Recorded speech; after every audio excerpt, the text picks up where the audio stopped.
Bismillahirrahmanirrahim. Assalamualaikum warahmatullahi wabarakatuh. Salam sejahtera untuk kita semua. Shalom, Om Swastiastu, Namo Buddhaya, salam kebajikan.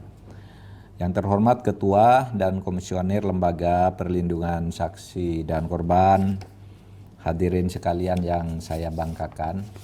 Saya ingin mengajak kita semua untuk bersyukur dulu kehadirat Allah Tuhan yang Maha Kuasa atas anugerah dan nikmatnya sehingga kita dapat hadir di dalam peringatan hari ulang tahun LPSK yang ke-13 ini.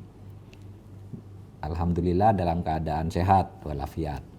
Kita berdoa semoga yang hadir seluruhnya itu mendapat perlindungan dari Allah Subhanahu wa taala, dan kegiatan kita hari ini, kegiatan LPSK itu dapat berjalan dengan lancar.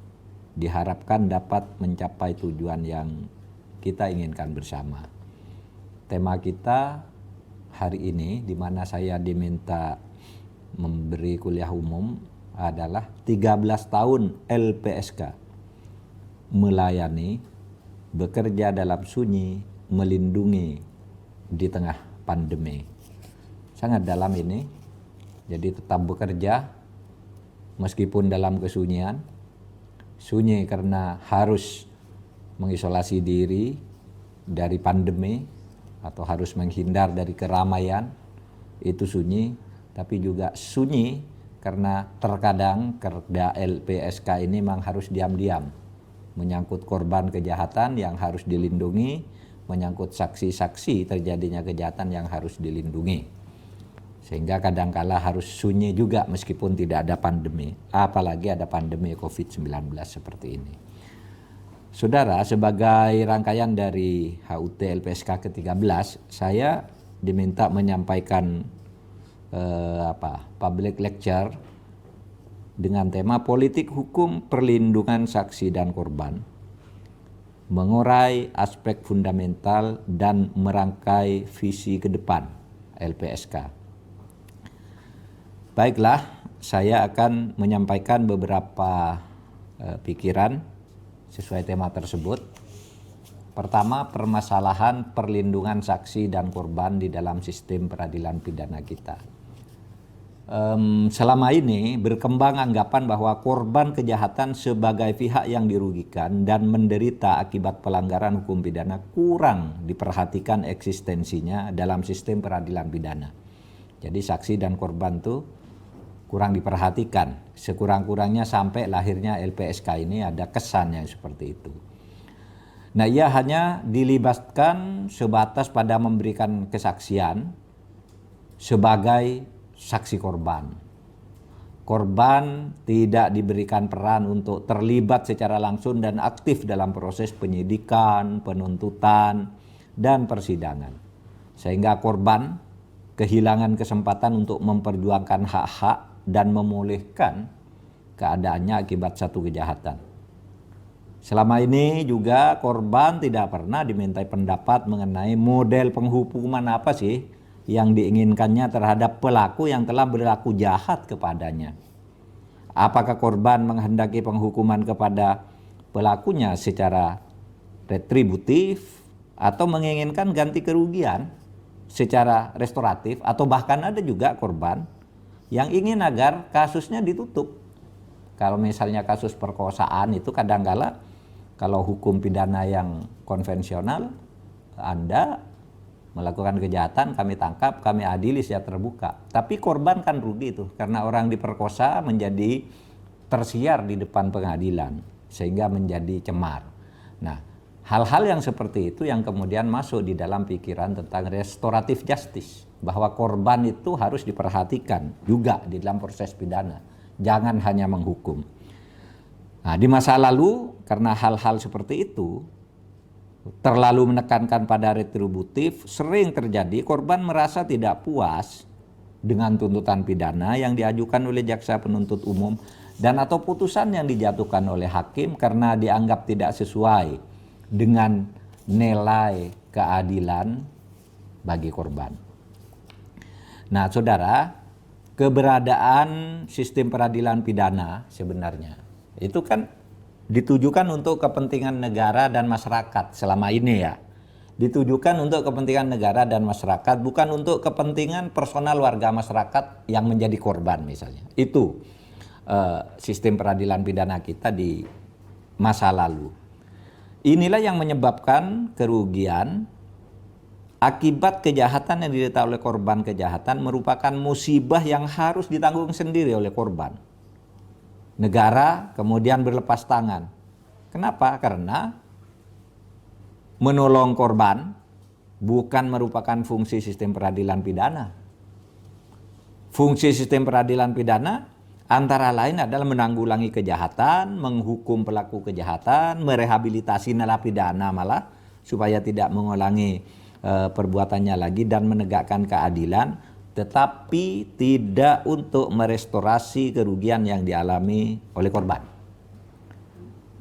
Jadi sering sekali korban itu mengalami perlakuan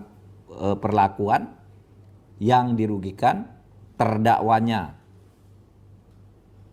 diadili secara keras, bahkan disiksa, kadangkala korbannya dilupakan.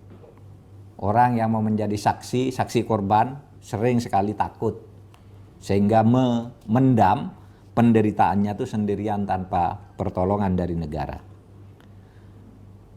Bahkan berlakunya KUHP, Kitab Undang-Undang Hukum Acara Pidana, telah meletakkan dasar dan prinsip humanisme di dalam dunia peradilan di Indonesia. Ini ditandai dengan perubahan sistem peradilan pidana dari sistem inkuisitor menjadi sistem akusator. KUHP mempunyai tujuan utama bukan hanya untuk mencapai ketertiban, kepastian hukum, melainkan menggunakan cara untuk mencapai ketertiban dan kepastian tersebut sehingga pelanggaran terhadap harkat dan martabat manusia sedapat mungkin bisa dihindari. Ini di KUHP.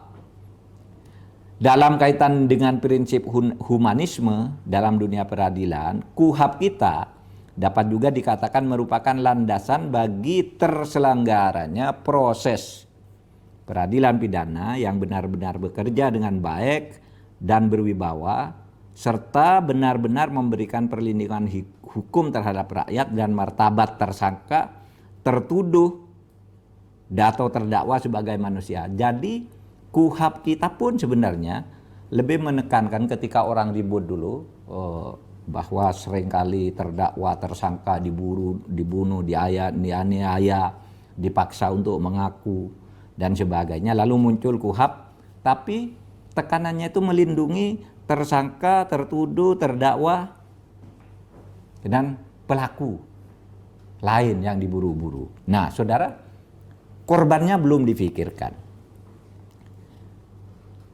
Kemudian, pada tahun 85 ada Kongres Perserikatan Bangsa-Bangsa yang ke-7 di Milan. Kongres tentang the prevention on crime and the treatment of offenders, yang menyerukan bahwa hak-hak korban harus dilihat sebagai bagian integral dari keseluruhan sistem peradilan pidana. Jadi jangan hak dari terdakwa saja. Jadi situ disebutkan victims' right should be perceived as an integral aspect of the total criminal justice system. Itu tahun 85. Sesudah kita punya KUHP tahun 81. Nah, hubungannya dengan perlindungan hak korban oleh sistem peradilan pidana, pembaruan hukum acara pidana dengan berlakunya KUHP yang semula memang hanya mengakomodasi sebagian kepentingan pihak yang dirugikan, yakni hanya pelaku, sedangkan korbannya tidak, maka sekarang kita atau dunia itu mulai tertarik dan ditarik untuk juga memberi perhatian kepada saksi dan korban. Nah, perlindungan dari pihak yang dirugikan itu, atau perlindungan terhadap pihak yang dirugikan dalam undang-undang ini diwujudkan dalam bentuk hak untuk menuntut ganti rugi. Nah ini yang kemudian ini hak untuk menuntut ganti rugi dengan ketentuan bahwa orang yang dirugikan dapat dituntut dengan mengajukan permohonan kepada ketua sidang pengadilan perkara pidana yang bersangkutan supaya digabungkan perkara gugatan ganti rugi dengan perkara pidana itu. Nah, akan tetapi saudara, pernyataan tersebut dulunya kan ada di rancangan penjelasan RUU KUHP sebelum menjadi undang-undang, ya sudah ada gitu. Kita harus lindungi nih korban, kita harus lindungi saksi. Ada di dalam penjelasan umum ketika menjadi KUHP tahun 1979. Tetapi ketika benar-benar menjadi undang-undang, perlindungan terhadap saksi dan korban ini hilang. Tidak ada di undang-undang itu. Di KUHP tahun 81 itu tidak ada. Sehingga bila melihat pada penjelasan umum KUHP, justru malah menekankan pada hak-hak pelaku tindak pidana tadi. Harus dilindungi korban, harus terdakwa juga harus dijaga hak-haknya dan sebagainya. Nah, untuk menutupi kekurangan KUHP dalam perlindungan terhadap saksi dan korban, maka diinisiasilah keluarnya Undang-Undang Nomor 13 Tahun 2006 tentang perlindungan saksi dan korban yang sekarang sudah diperbarui, diubah menjadi Undang-Undang Nomor 31 Tahun 2014 tentang perubahan atas Undang-Undang Nomor 13 Tahun 2006 tentang perlindungan saksi dan korban. Apa perlunya perlindungan dan pemenuhan hak-hak korban tindak pidana tersebut didasarkan pada 3 hal. 1, terbentuknya masyarakat merupakan satu sistem of institutionalized trust. Tanpa kepercayaan ini kehidupan sosial tidak mungkin berjalan dengan baik sebab tidak ada pedoman atau patokan yang pasti dalam bertingkah laku. Kepercayaan ini tentu melalui norma-norma yang diekspresikan dalam struktur kelembagaan seperti kepolisian, kejaksaan, dan pengadilan. Kalau terjadi tindak pidana atas diri korban akan bermakna penghancuran sistem kepercayaan tersebut. Sehingga korban itu ya perlu dilindungi. Begitu juga saksi. Yang kedua, yang mengedepankan perlindungan hukum bagi korban tindak pidana adalah argumen kontrak sosial. Argumen juga solidaritas sosial. Bahwa negara boleh dikatakan memonopoli seluruh reaksi sosial terhadap tindak pidana dan melarang tindakan-tindakan yang bersifat pribadi. Oleh karena itu bila terjadi tindak pidana dan membawa korban, negara harus bertanggung jawab untuk memperhatikan kebutuhan para korban tersebut, dan selanjutnya adalah kewajiban negara untuk menjaga warganya dalam memenuhi berbagai kebutuhan dengan menyediakan sarana-sarana dalam bentuk peningkatan pelayanan maupun melalui pengaturan hak.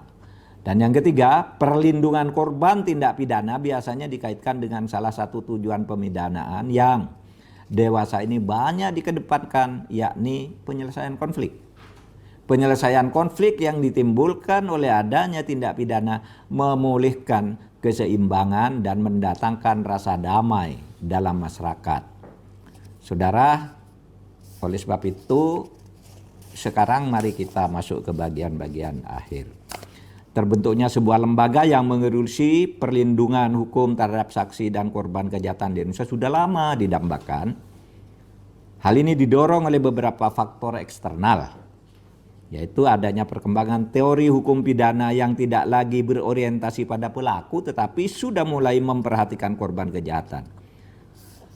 Bagaimana memulihkan kondisi korban kejahatan kepada keadaannya semula sebelum menjadi korban. Nah itu yang kemudian menjadi dasar pemikiran kita. Usaha membuat sebuah produk hukum yang mengenai perlindungan hukum terhadap saksi dan korban sudah digagas dan dimulai sebenarnya sejak tahun 98 kalau di Indonesia itu. Tetapi proses legislasinya tidak berjalan dengan mulus. Sehingga ya itu tadi kemudian baru jadi tahun 2006. Waktu itu saya ikut di situ menjadi membahas di Komisi 3 dan baru terbentuk kemudian lembaganya pada tahun 2008 sehingga saat ini kita berulang tahun yang ke-13. Walaupun keterangan saksi merupakan elemen yang menentukan dalam proses pidana, namun ternyata keberadaan saksi masih jauh dari perhatian penegak hukum. Itu alasannya, terutama dari aspek perlindungannya. Akibatnya saksi sering memberikan keterangan di saat penyidikan atau di pengadilan karena kerap diancam oleh tersangka. Untuk itu maka diperlukan satu bentuk perlindungan yang memadai dan menyeluruh kepada saksi dan korban. Hal inilah yang kemudian menjadikan keberadaan LPSK ini sangat penting dan memiliki peran yang sangat substantif untuk memastikan adanya perlindungan hukum kepada saksi dan korban dalam proses penyelesaian satu perkara. Nah, saudara, pun soal kelembagaan, LPSK ini didesain sebagai lembaga yang mandiri, independen, bekerjanya tidak dicampuri dari kekuatan manapun. Ya, dia bukan bawahan eksekutif, bukan juga bawahan Komnas HAM atau bukan bawahan siapapun, gitu. Nah, itu penting agar LPSK ini bisa bekerja tanpa bisa didikte dengan hal-hal yang tidak baik oleh siapapun. Nah, saudara sekalian, maka pada penutup kuliah ini saya ingin mengatakan, ya, mengacu pada the seventh United Nations Congress on the Prevention of Crime and the Treatment of Offenders yang terjadi pada tahun 85, maka ada dorongan kuat agar hak-hak korban dijadikan bagian integral dari keseluruhan sistem peradilan pidana. Sehingga dengan demikian perlindungan saksi dan korban harus pula secara inheren masuk di dalam bagian sistem peradilan pidana. Apakah dilakukan oleh aparat penegak hukum maupun LPSK, misalnya dijadikan sebagai bagian dari sistem peradilan pidana yang perlu diatur mekanisme kerjanya di dalam ketentuan hukum pidana formil dan materialnya, gitu. Nah, saudara sekalian, jika dibandingkan dengan beberapa model lembaga perlindungan saksi di beberapa negara, maka kedudukan lembaga perlindungan saksi dan korban berbeda-beda. Tetapi kita meletakkan sebagai lembaga yang independen. LPSK dengan demikian jelas harus menempatkan posisi kelembagaannya yang berada di antara dua kepentingan. Pertama, kepentingan yang dimandatkan oleh Undang-Undang Nomor 13 Tahun 2006 yang sekarang menjadi Undang-Undang Nomor 31 Tahun 2014, yakni sebagai lembaga bersifat mandiri, namun ya dia harus juga memperhatikan kepentingan kedua, yaitu menjalankan program yang didukung oleh institusi terkait yang dalam prakteknya akan menimbulkan irisan kewenangan dengan instansi tersebut. Selain soal kedudukan, permasalahan SPK juga memiliki beberapa masalah utama terkait kewenangannya yang terbatas dan ada yang beririsan atau tumpang tindih dengan kewenangan aparat penegak hukum lainnya. Sehingga ini juga harus menjadi perhatian kita. Saudara sekalian, akhirnya perlindungan hukum kepada saksi dan korban kejahatan dengan pemberian ruang yang memadai kepada mereka dalam sistem peradilan pidana selaras dengan tujuan pemidanaan yang integratif, yaitu tindak pidana merupakan gangguan terhadap keseimbangan, keselarasan, dan keserasian dalam kehidupan masyarakat yang mengakibatkan kerusakan individual maupun masyarakat. Dengan demikian, maka tujuan pemidanaan adalah untuk memperbaiki kerusakan individual dan sosial. Ini terdiri dari seperangkat tujuan pemidanaan yang harus dipenuhi dengan catatan bahwa tujuan manakah yang merupakan titik berat sifatnya adalah kasuistis.